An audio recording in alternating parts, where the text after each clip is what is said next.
Daralun, sosok Farel Prayoga mendadak curi sorotan publik usai berkesempatan tampil membawakan lagu Ojo Dibandingke di Istana Negara dalam gelaran upacara Hari Kemerdekaan Republik Indonesia ke-77.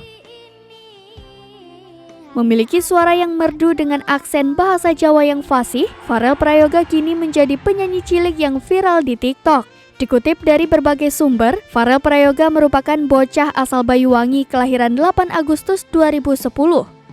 Dia kini berusia 12 tahun. Meskipun begitu, ia merupakan penyanyi viral di media sosial TikTok saat ini.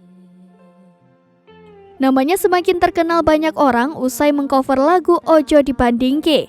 Ia bahkan digadang-gadang menjadi penerus Denny Caknan. Ia telah memproduksi banyak video cover lagu di TikTok. Selain itu, namanya semakin terkenal usai memproduksi duet dengan penyanyi Villa Thalia dalam konser One Nada. Farel Prayoga memulai karirnya sebagai penyanyi di jalanan. Ia dulunya merupakan seorang pengamen jalanan.